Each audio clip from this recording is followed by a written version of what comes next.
I am Michael Monasterio. I'm an intern studying to be a minister under the mentorship of Taylor Stevens. I'm coming to you from Costa Rica. I'm on vacation, and it's beautiful. It's paradise. We're by the ocean. There's a beautiful ocean view, 180 degrees. The sun is perfect, 75 degrees, no humidity. You hear the tropical birds, and once in a while you hear the monkeys. I mean, it's really, it's paradise. It really is the perfect place. Now, as we're sitting here, I will get you look at the news or your phone, you get a headline or something, and it'll be politics. That's what we're talking about today, politics. This is part of my series about things people don't talk about, but they should, to me, especially in church or in a community, because we deal with them. We can't stick our heads in the sand. I don't believe that's going to change anything. We have to squarely look at what we're dealing with, and we have to deal with it, from our God center.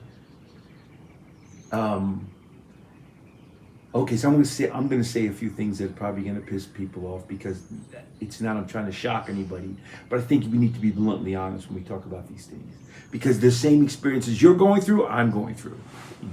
I believe voting is my civic responsibility, like paying taxes. I'm a loyal American. I love my country. I love the people in it. Some people I might like more than others, but certainly, I generally love mankind. I love humanity, and I love the people of my country. My parents were immigrants. They came here, started a life in America. And when I watch the news, let's say I'm in a great place. I come home from work, my wife is there, and, we're going to eat dinner. Maybe we'll go out. We're just in a good space. Work's over, and I can sit and relax. And we turn the television on. And then I get mad. I get angry. I listen to what's going on. It just makes me, it's just, it's like the anger and the frustration just bubble out of me like a volcano, let's say. And I always feel this weight whenever I'm in an environment like that, just pressing down, this oppressive energy, always just bringing me down to my lower self. And all you can see is the differences between people. What's wrong with the country? What's wrong with people? What's wrong with that guy? What's wrong with that woman? It's just, to me, we just lower our vibration when we're in that place. And we should know what's going on. And I'm certainly not saying, like I said, you can't live in a place like this and just exist and stay here and be insulated. You have friends, you have family. Everything that affects America affects the rest of the world. So anything that's going to happen anywhere is going to affect me here. Anyway. So I want to say, first of all, that doesn't matter who's president.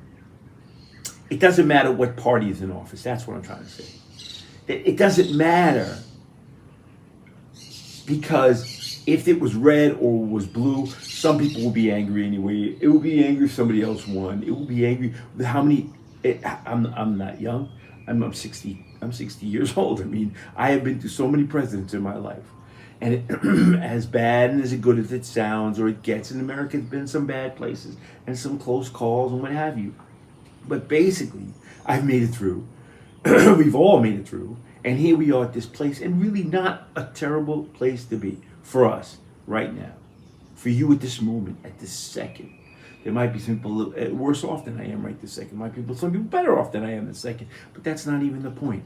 The point is, if I am right here, and I am centered right now, and I am in this moment is good. This moment that we are sharing is good. And we need to believe that, because that's where it all starts. So if I am focused on this picture out here, on this television screen, showing me all this negativity, suddenly all this stuff behind me, all this beauty gets blotted out. The light gets blotted out by the noise, by the negativity, by the low vibration, by the hate and anger and frustration. It just blots it out, and all I see is that. And then I'm not divinely inspired. I'm reacting and acting out of anger and frustration. And again, I get it. Things are tough for a lot of people, and they really are tough for a lot of people. And part of my prayers always includes those people. And part of my inspired action helps those people, because I think just words don't do anything, don't do enough. We must act. But where we act from and where our thoughts come from is the whole key. So there are none right here, right now. But if you could just picture a bird. Let's look into your patio. Let's look onto your patio, your front, your balcony, or anything. Any connection you have to the outside. Get some lawn furniture there, plants and what have you. And there's a bird, a little brown bird. You see them all the time. Nothing fancy, nothing tropical, just a little brown gray bird. You can see him anywhere in the world. So when this little bird gets a sense of danger, it flies. It ascends, right? To the light, to the sun. It ascends naturally, instinctually. It connects the danger with relief. And it seems effortless when a bird does this, doesn't it? It seems like they just take wing and everything goes away, right? The danger is gone. But if you really stop and think about it, the millions of years it took for that bird to develop to be that bird, to be that sleek, for all its muscles and tendons and feathers and internal organs, all designed for flight. Then it must overcome all of the physical elements, the physics of the planet Earth to fly, like gravity pulling down on it. Gravity is around us all the time, working on every single cell in our body, bringing us down. In fact, if you go into space away from gravity, you actually grow and your heartbeat changes. Gravity affects every single atom and molecule in our body, brings us to the center of the Earth, brings us down. Then there's G-force, and there's inertia, which stops us from moving forward. There are all the physics that we cannot deny that work against that little bird from taking off. And yet, effortless, instinctual. That bird has a divinely inspired action that it doesn't even think about. It's developed over time, and it works. It keeps the bird alive, keeps the bird safe, it keeps the bird happy. You ever see birds flying around like just around each other, just enjoying the Sunday? They'll be in a bird bath and they'll go dance with each other in the sky just for the joy of doing it. So that's my perception of politics. That I want to be so disciplined that when I see the violence and the anger and all the ways they push your buttons to try to get you to react, to give them money, to give them your control, to give them anything, all those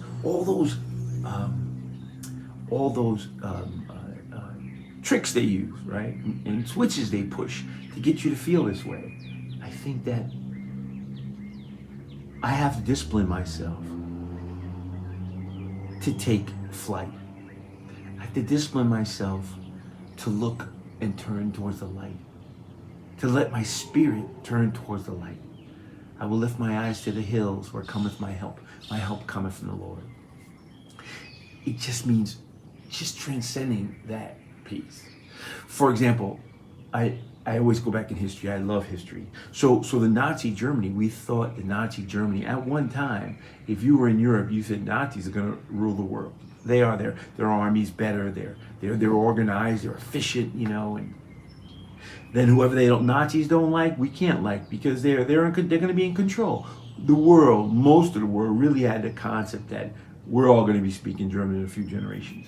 That's how powerful they were, and that's how powerful their mind machine was. And then there were people who did not believe that. There were people who were praying for humanity and praying towards the light. There were people that kept the focus of, we will not lose our God center and our belief that that's where, if we come from our God center, things will change. They might not be using that language, but that's what they were doing. And that's how, in the end, the consciousness of the world changed and the Nazis went away. Or they just lost power. I'm sure they're still around in some form. But that's how women got the vote. That's how children stopped being in sweatshops. That's how blacks were freed. That's how any mass social change that has moved us towards the light has come through, because as humanity, as our consciousness reached a critical mass, reached enough people to change the outward appearance of the world. And I believe that is our responsibility. And if we think, if we get on this, if we're all feeling the same way about it, if we're all looking at the light, if we're all looking at the good, if we're all looking at hope and positive energy, it's easy to be negative. It's easy to be fearful. It's so easy. It actually, when you're saying bad things about people, it tastes good in your mouth almost, right? Revenge is sweet, they say. And I say hope and joy and love is sweeter, because it's lasting. It doesn't pass. It's eternal. That is the unity message, that we are all connected and we are all one in God, and the same God within me and within you is in the birds, is in this beautiful place, is in the jungle canopy. I'm looking at it, it's in the ocean. It's everywhere, and it envelops us. And we're not just looking at it. It's part of us. It connects all of us. That's the unity message. So the people we don't like, or people we hate, or people we don't believe in, they're God too. We have to see the God in them. It sounds crazy, but you have to. Not only do you have to see the God in them, you have to love them. That seems crazy too. But if you don't, then darkness will win. And then the situations like the situation in Gaza, which is so heartbreaking for the children, not for the combatants, but for the children, people, me and you, the regular people working. The guy was, a carpenter, and the woman who was a pharmacist. I mean, all the regular people that are surrounded by this this war going on. And then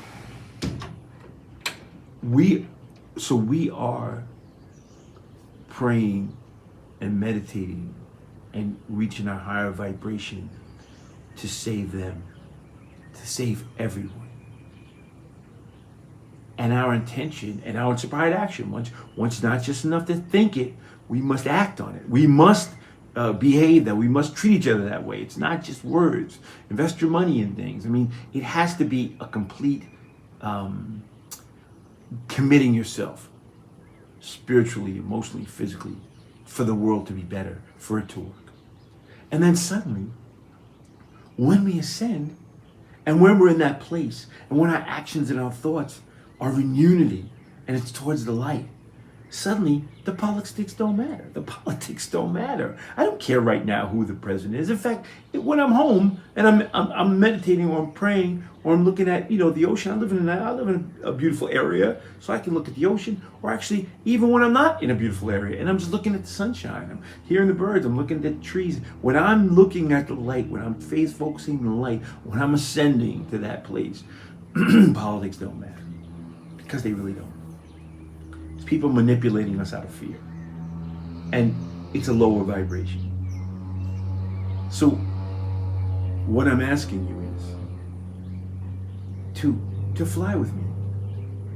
Fly with me, and fly with other people who are inspired. And let's fly together. Let's fly. Let's ascend. Let's ascend to that better place. Our better selves, they call it, right? Our Christ center, right?